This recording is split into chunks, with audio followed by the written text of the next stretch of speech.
Testemunhos para a Igreja, volume 6, capítulo 43. Demonstrando hospitalidade. A Bíblia põe muita ênfase na prática da hospitalidade. Não somente recomenda como um dever, mas apresenta muitos belos quadros do exercício dessa graça e das bênçãos que ela produz. Entre eles, destaca-se o exemplo de Abraão.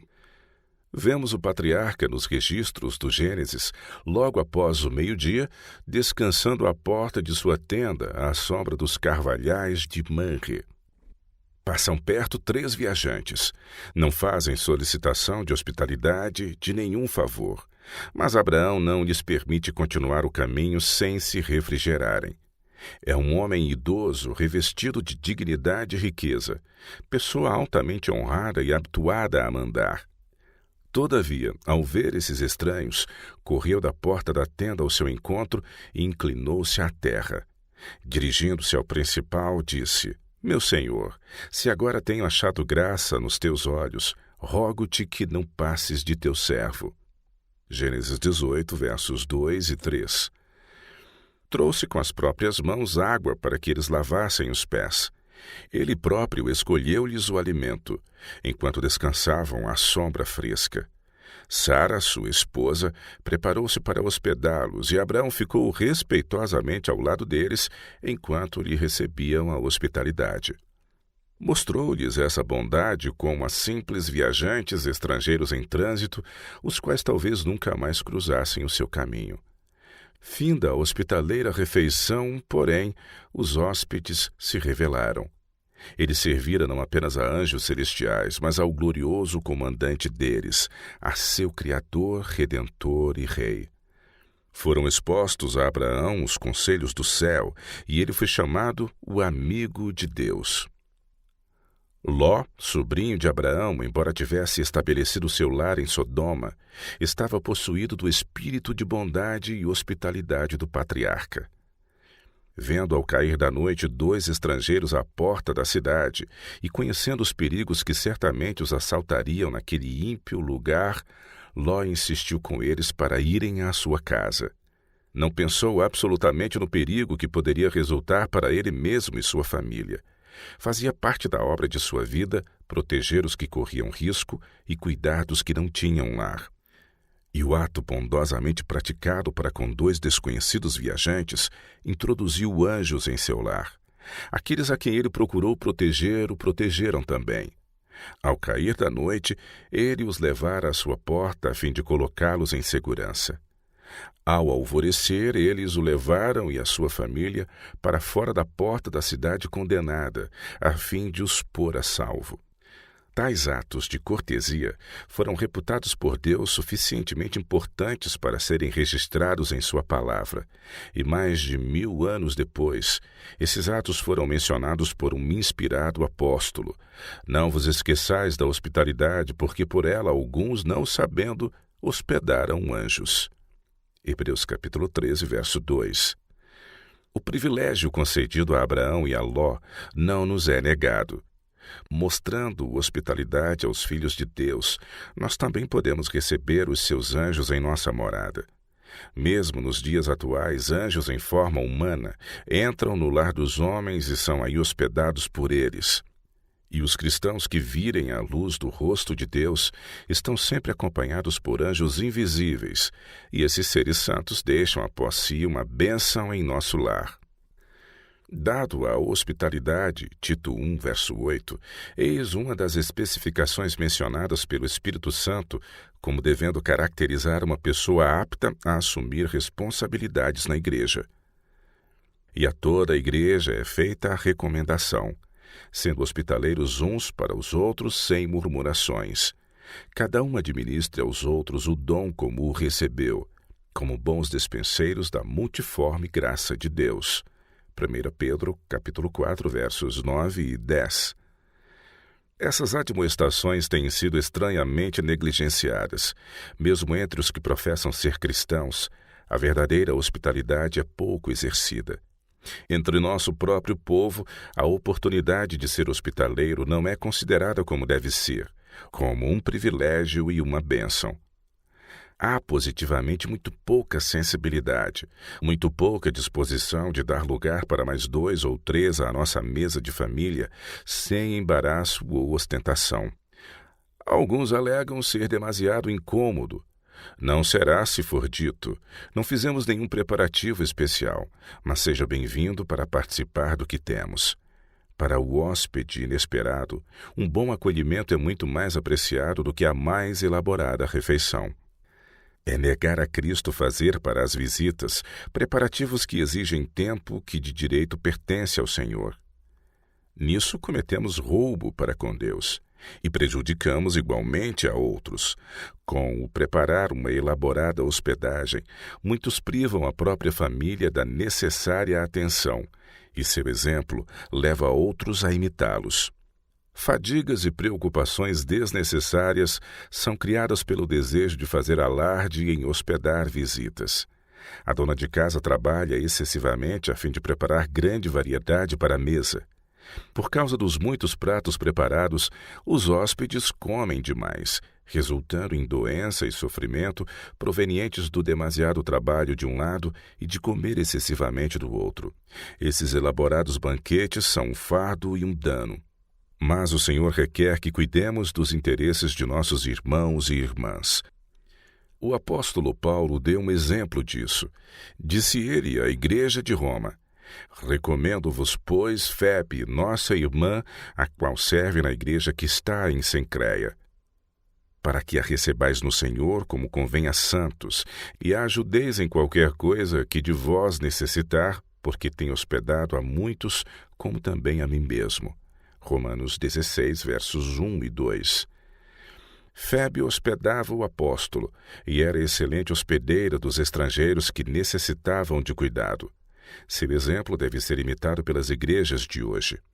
Deus se desagrada com o interesse egoísta tantas vezes manifestado pelo sentimento de eu e minha família. Toda família que manifesta esse espírito necessita converter-se aos princípios manifestados na vida de Cristo. Os que se fecham em si mesmos, que não estão dispostos a se incomodar para dar hospedagem, perdem muitas bênçãos. Alguns de nossos obreiros ocupam funções em que frequentemente lhes é necessário receber hóspedes, sejam os próprios irmãos, sejam estranhos. Alguns insistem em que a associação tome conta disso e que, além do salário regular deles, seja-lhes concedida uma importância suficiente para cobrir essa despesa extraordinária. O Senhor, porém, deu a obra de hospedar a todo o seu povo. Não é plano divino que 1 ou 2 hospedem por toda a associação ou igreja, ou que obreiros sejam pagos para hospedar seus irmãos. Essa é uma invenção nascida do egoísmo, e os anjos de Deus tomam nota dessas coisas. Os que viajam de um lugar para outro como evangelistas ou missionários em qualquer ramo devem receber hospedagem dos membros das igrejas entre as quais trabalhem. Irmãos e irmãs, proporcionem um lar a esses obreiros, mesmo que seja com sacrifício pessoal. Cristo mantém um relatório de toda a despesa efetuada para dar hospedagem por amor a Ele. O Senhor supre tudo quanto é necessário para essa obra. Aqueles que por amor a Cristo hospedam seus irmãos, fazendo o possível para tornar a visita proveitosa tanto aos hóspedes como a si mesmos, são registrados no céu como dignos de bênçãos especiais. Em sua própria vida, Cristo deu uma lição de hospitalidade. Quando rodeado pela multidão faminta à beira-mar, não mandou para casa sem alimento. Ele disse aos discípulos: dai-lhes vós de comer. Mateus 14, 16. E mediante um ato de poder criador supriu alimento suficiente para satisfazer-lhes as necessidades. Mas quão simples foi a comida proporcionada! Nada de finas iguarias. Aquele que tinha à sua disposição todos os recursos do céu poderia providenciar um rico banquete. Supriu, no entanto, o que bastasse às necessidades do povo, o que constituía o alimento diário dos pecadores nas proximidades do mar. Caso as pessoas fossem hoje simples em seus hábitos, vivendo em harmonia com as leis da natureza, haveria abundante provisão para todas as necessidades da família humana. Haveria menos necessidades imaginárias e mais oportunidades de trabalhar segundo a maneira de Deus. Cristo não procurava atrair os homens a si, satisfazendo-lhes o desejo de ostentação. A simples refeição que ele proveu foi garantia não somente de seu poder, mas de seu amor, do terno cuidado que tinha por eles nas necessidades comuns da vida. E ao alimentá-los com os pães de cevada, dava-lhes também a comer o pão da vida. Esse é um exemplo para nós. Nossa comida deve ser simples e mesmo escassa. Podemos ter de viver na pobreza. Talvez nossos recursos não sejam maiores do que os dos discípulos com os 5 pães e os 2 peixinhos. Todavia, ao nos pormos em contato com os que necessitam, Cristo nos manda: dá-lhes vós de comer. Lucas 9, verso 13. Cumpre-nos repartir daquilo que temos, e ao darmos, Cristo fará com que a falta nos seja suprida. Em relação a isso, vale a pena ler a história da viúva de Sarepta. A essa mulher, em uma terra pagã, enviou Deus seu servo num tempo de fome, a fim de pedir alimento. Porém, ela disse: vive o Senhor teu Deus que nem um bolo tenho, senão somente um punhado de farinha numa panela e um pouco de azeite numa botija. E vês aqui, apanhei 2 cavacos e vou prepará-lo para mim e para o meu filho, para que o comamos e morramos. E Elias lhe disse: não temas, vai e faze conforme a tua palavra. Porém faze disso primeiro para mim um bolo pequeno e traze-mo para fora. Depois farás para ti e para o teu filho. Porque assim diz o Senhor Deus de Israel: a farinha da panela não se acabará, e o azeite da botija não faltará, até ao dia em que o Senhor dê chuva sobre a terra. E foi ela e fez conforme a palavra de Elias. 1 Reis, capítulo 17, versos de 12 a 15. Foi maravilhosa a hospitalidade manifestada ao profeta de Deus por essa mulher fenícia, e maravilhosamente lhe foram recompensadas a fé e a generosidade. E assim comeu ela e ele e a sua casa muitos dias. Da panela a farinha não se acabou, e da botija o azeite não faltou, conforme a palavra do Senhor, que falara pelo ministério de Elias. E depois destas coisas, sucedeu que adoeceu o filho desta mulher, da dona de casa, e a sua doença se agravou muito, até que nele nenhum fôlego ficou. Então ela disse a Elias: que tenho eu contigo, homem de Deus? Vieste tu a mim para trazeres à memória a minha iniquidade e matares a meu filho? E ele lhe disse: dá-me o teu filho. E ele o tomou no seu regaço e o levou para cima, ao quarto, onde ele mesmo habitava, e o deitou em sua cama. Então se mediu sobre o menino 3 vezes e clamou ao Senhor. E o Senhor ouviu a voz de Elias, e a alma do menino tornou a entrar nele, e reviveu. E Elias tomou o menino e o trouxe do quarto à casa, e o deu à sua mãe. E disse Elias: vês aí, teu filho vive. Então a mulher disse a Elias: nisto conheço agora que tu és homem de Deus, e que a palavra do Senhor na tua boca é verdade. 1 Reis, capítulo 17, de 15 a 24. Deus não o mudou. Seu poder não é menor agora do que nos dias de Elias. E a promessa feita por ele não é menos garantida agora do que quando foi proferida por nosso Salvador. Quem recebe um profeta em qualidade de profeta, receberá galardão de profeta. Mateus 10, 41. A seus servos fiéis hoje, da mesma maneira que a seus primeiros discípulos, aplicam-se as palavras de Cristo: quem vos recebe, a mim me recebe, e quem me recebe a mim, recebe aquele que me enviou. Mateus 10, verso 40. Nenhum ato de bondade praticado em seu nome deixará de ser reconhecido e recompensado. E no mesmo terno reconhecimento, Cristo inclui até o mais fraco e mais humilde da família de Deus.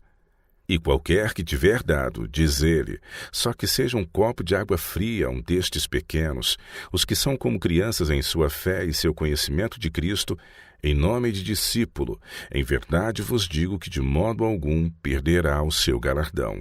Mateus 10, 42.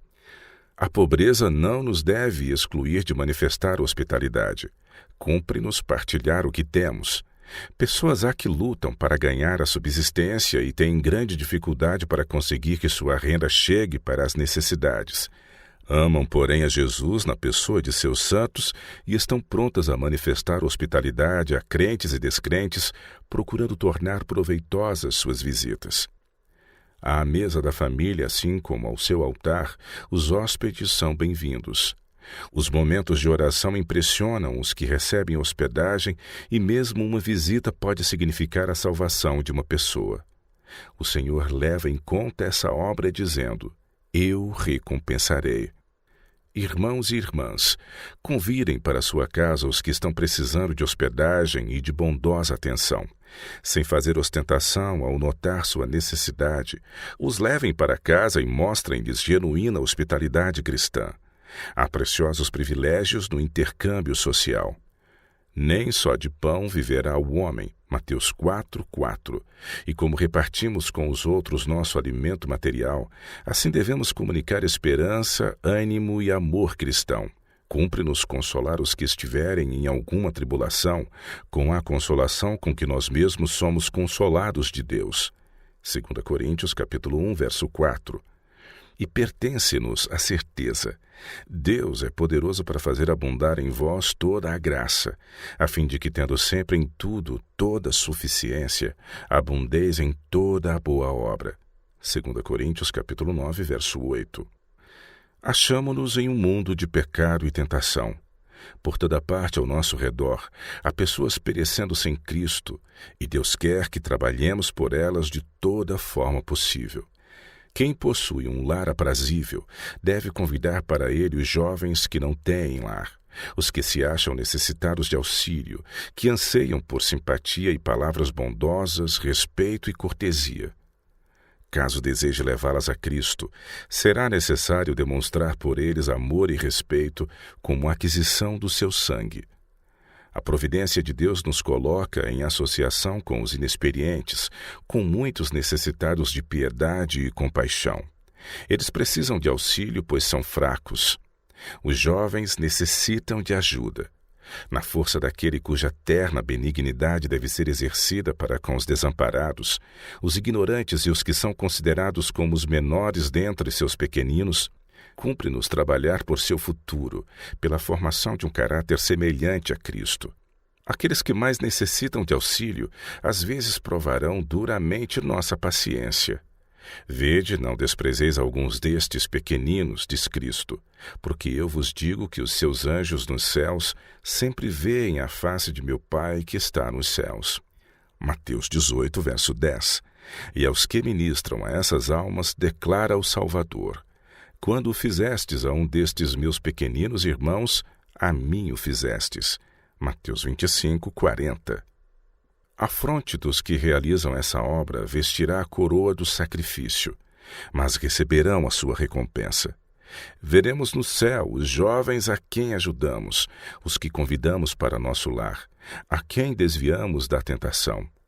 Veremos seus rostos refletindo o brilho da glória de Deus, e verão seu rosto, e na sua testa estará o seu nome. Apocalipse 22, verso 4.